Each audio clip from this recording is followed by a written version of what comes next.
Good morning! So ito guys, paronda muna tayo. Ayan, medyo, tinanghali tayo ng gising. Alas 8 na. Labas mga bugoy. Ayan. So mamaya, pupunta tayo sa awarding ng BBC Cavite Laguna. I-award na natin yung mga trophies sa mga winners ng 3 season. So congratulations sa may mga trophies dyan. At sana sa susunod tayo naman. Ayan. Sige. Tapos mamaya magpapaloading ako para sa mga tropang Dasma. Sa mga wala pang first toss dyan, pwede tayo sumabay mamaya. Sabay kayo. St. Dominic lang sa may bandang Bacoor. Yung pinagbitawan namin nung nakaraan, malapit doon. Oh. Mamaya kita-kits sa awarding. Samahan nyo kami for today's video. Ayan sila, oh. Let's go! Kuskus muna tayo ng loop. Arya. So ito guys, shoutout natin yung mga tropa natin. Ayan, LBC, COD. Ito yung mga umorder sa atin. Si brother, ito muna. Si brother Miguel Ludo Bise, all the way from Dolores, Quezon Province. Umorder siya sa atin ng 500 grams na hemp seed, 2 kilos na all-in-one grits, at saka 10 pieces na ideal pills. Ayan brother, so papadala natin yan sa Dolores, Quezon Province. Tapos ito naman, 500 grams na hemp seed, tapos 1 kilong sorghum. Papunta naman to sa Pampanga. Ayan. Tapos ito namang isang 1/4, 250 grams na hemp seed. Pupunta naman to sa Aroroy, Masbate. So available to guys. Ayan, meron pa tayong stock. 500 grams, tsaka 1/4 sa likod, tapos 1 kilo. Ayan, konti lang stock niyan guys, So alam na, PM is the kill mga tropa.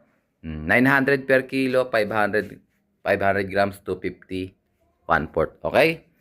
Good luck sa inyo mga tropa. Magtamasa sana kayo sa darating natin mga laban dyan sa inyong mga lugar-lugar dyan. Good luck sa inyo. Tara, ganyan natin to. Let's go!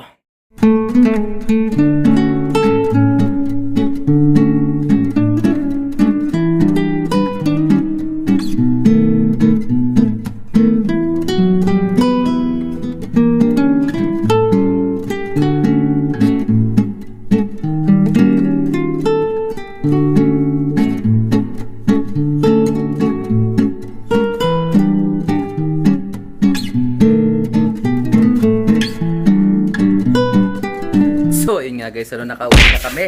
Salamat sa Diyos at naging successful ang ating first BBC Cavite Laguna awarding. Ayan, medyo nag-aambon-ambon sa labas kaya nabasa ako ng konti. At saka ito, meron mga loading dito. So, ito yung ating mga tropang Dasma. Nag-load sa atin. Ito, nasa ilang piraso ba? 116. Total, 1,740 lahat ng ating binayaran. Nagbayad sa atin. So, ito, dadali natin sa St. Dominic bukas, bandang Bacoor yun. Kung nakakikita nyo yung toss natin, eto mga tropang, baka isabay ko rin yung ibong ko. Kasi hindi naman napuno yung training box ko. Meron pa tayong isa. Meron pa tayong, yun, wala, isa lang. Alam ko meron pa available. Ayun, meron pa tayong dalawa. So, pagkasya natin yung ibong ko dyan. 40, lang ibon natin 44, kulang tayo ng isa. So, anyways, ito yung mga trophy na nakuha natin, mga tropa. Ayan, kinuha natin yung mga trophy ni Brother Clarence Awao. Ito yung trophy ko. Ito yung trophy ni Brother Jimmy Leses. Tsaka sino pa mang trophy to. So, tagakuha lang ako ng trophy guys. Hindi sa akin lahat yun. Ayan, si Brother Joshua. Congratulations. At ito, may mga konting pagkakamali. Ito si Brother Jomar Armea. Brother Jomar, nandito yung trophy mo. So, yung iba, may mga amendments yung mga pangalan. So, aayusin muna natin yon. So, ito pwede ko nang i-display sa ating trophy shelves o shelf. Nandun yung ating mga dati ng trophy. So malatagdagan yung ating mga trophy, no? Salamat sa Diyos. Meron tayong, ito yung malaki, to? 4th overall champion, Panrace 3. At saka itong dalawang maliit, 3rd place, Tagudin Lap. Ito yung ibon na si 117. Yan, tatay niya yung ina-out natin, si Debrient. Baka kursunada niya yun. May Paris na yun, 6K pair. Pagka kursunada nyo, PM nyo lang ako. Tapos ito naman, ito si si Satur. Si Satur, nakakuha pa siya ng 3rd place sa Aparila. Pangatlo siya nag-clock. Ayan. Awa ng Diyos, meron pa rin tayong konti, Pero gagalingan natin, God willing, mas marami pa tayong may wing trophy this coming race, okay? Saka sa mga susunod pa natin mga season.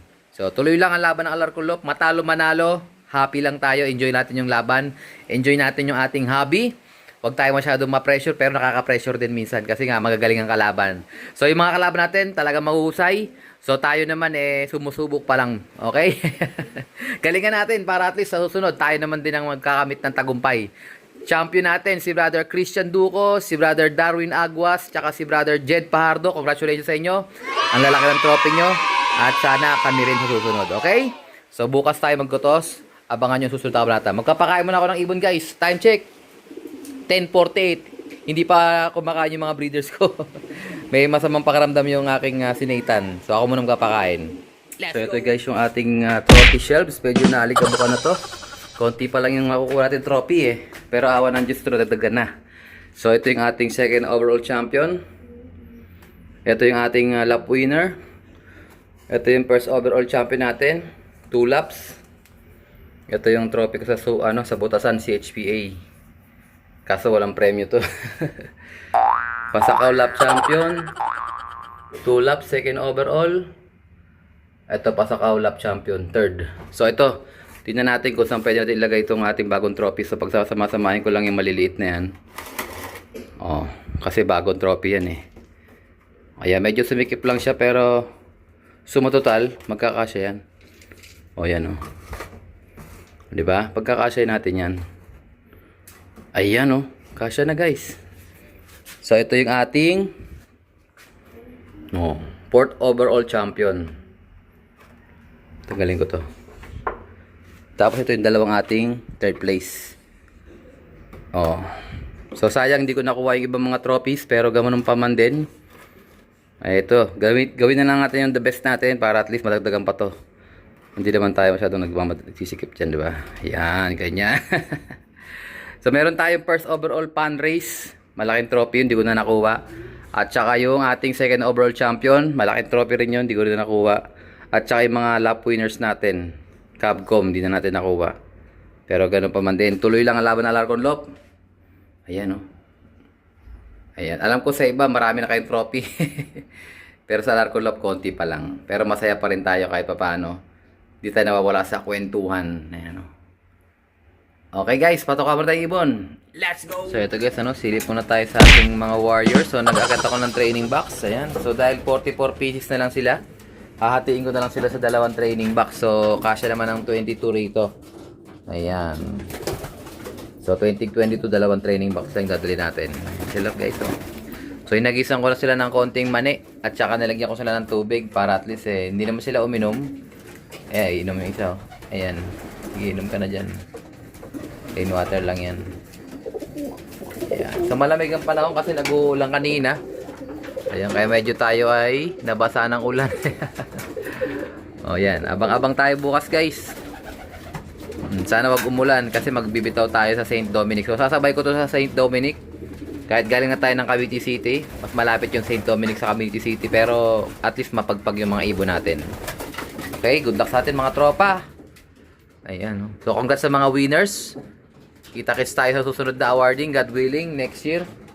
At sana makapitas ulit tayo ng mga trophies, At sana makakuha tayo ng mas malalaking trophies this time. Ayan, mga kondisyon yung mga ibon natin, si Dan, Si White Light, Ito, ganda rin ito, Ito, isa sa mga bunso natin. Anak ng pliers to, guys. Anak ng pliers siya kasi dalawa yung clip ring niya na green. Ito naman yung kay Brother Bernie. Yung yellow niya. Ito. Parang ano to Peter C. Peter C yung white light na kung hindi ako nagkakamali. Ayan. So nagpicture taking na ako ng mga ibon noong nakaraan. Ayun nga, ang nakita kong nawawala yung isang Peter C natin na blue bar na naka 2K band. So sa 45 nawalan tayo ng isa. Tapos namatay na rin yung isa nating yung nakaraan. Inakyat ko pa siya. Hindi rin pala siya kakain. So namatay na siya kanina. Hindi ko napapakita kasi siyempre baka ma-restrict pa yung ating video. Pero yun, pinagpahinga na nga siya. Wala na yung laban ng singsing niya. Talo na kagad yung singsing niya yun. Nanghihingi oh. Ganda nito, si 103 oh. So yan, focus natin yung mga ibon natin guys. So yun nga, as per BBC, so hindi na tayo sa BBC pwedeng tumanggap ng same series na club ring ng ibang club, siyempre. So, kaya nga na explanation ni BBC, no? Susunod tayo sa patakaran. Pinakapatakaran, nag-usap-usap sila yung mga club owners, club presidents, and club trustees. Na yun nga, ang club ring, kunyari ito, BBC North. So, dito lang yan lilipad. Okay? Hindi yan pwedeng tanggapin ng ibang club. Gayun din, yung ibang club, hindi rin nila pwedeng tanggapin itong BBC. Okay? Tama ba? Explanation? Tama, no? So, yung BBC hindi tatanggap ng ibang club. Kunyari, ang club CSW, CFL. So, hindi pwedeng ilipad sa BBC yon. Lalo na at naka-club ring ng kanilang club at naka-series ng Norte.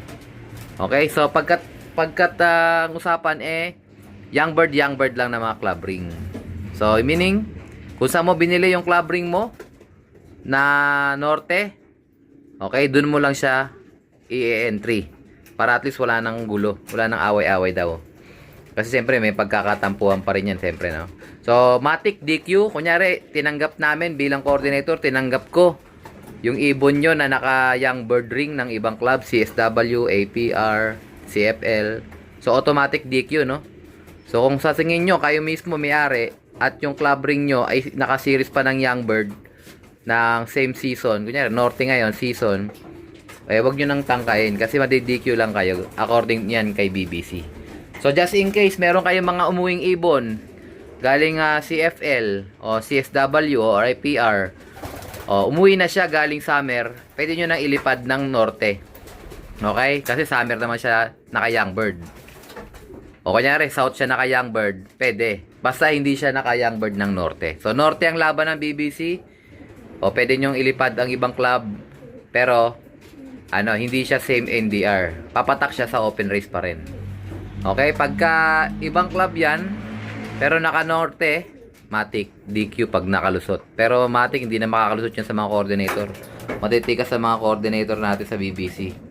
Hindi yan papayag na, kasi talo din kayo eh. Pag nanalo kayo, talo pa rin kayo. So at least, mailaban nyo na dun sa, mismong club nyo. Kung saan nyo kinuha yung mga singsing. Okay? Respeto lang yan sa napag-usapan. Sumunod tayo. Yun naman para din naman sa ating lahat yun sa ikakapanatag ng lahat. Kumbaga, susunod tayo sa patakaran. Okay, good luck sa lahat ng mga tropa natin dyan. Okay, bawal na maglipad. Basta same season. Okay, pagka season ng North, hindi nyo pwedeng ilaban dito yan. Ganon din sa ibang club. Yung BBC na naka-season ng North, hindi rin tatanggapin yan doon sa ibang club. Okay, at least magkakaintindihan bago pa tayo magsimula. So, abangan nyo yung mga palaro ng Alarcon Loop. Meron tayong Survivor, 20 per bird. Simula natin sa Balagtas. First overall niyan, meron tayong Noble Cage. Okay? Pre-delivery na yan. Basta Cavite. Kasi Cavite lang naman tayo eh. Pero kung malayo-layo kayo, sagot nyo na. Pero malamang Cavite lang, kaya pre-delivery na yan. Okay, ito, naka-young bird oh. Ayan oh. So, nawalan ako ng 2K band na isa. Si 101. 101 pa naman. Number 1 pa naman siya. Una pala siyang mawawala. So, ganun talaga. Wala tayong magagawa dyan. Pag nawala, nawala. So, kahit mga magugulang na sila, pagka natakba sila, wala na sila, huli na sila. Mga naka-2K yan, no? So, 20 piraso yung 2K namin, siguro nasa 15 na lang. O 14. Nag-overfly na yung iba. Pero ganun talaga, guys. Pag hindi ka sumubok, hindi ka makakapanalo. Kailangan subok lang. Okay, good luck sa lahat. I think dito tatapusin ng ating video for today. Happy birthday nga ulit kay Brother Jake De Belen. 18 August, ang birthday niya. Magda 19 years old siya. Good luck sa'yo, brother. May you have more birthdays to come. At saka, siyempre, good luck sa yung laban sa mga karera mo. At siyempre, laban din sa buhay. So, don't forget to subscribe, like, share, and comment mga kapatids. Ingatan mo tayo Panginoon. As always, bye-bye you.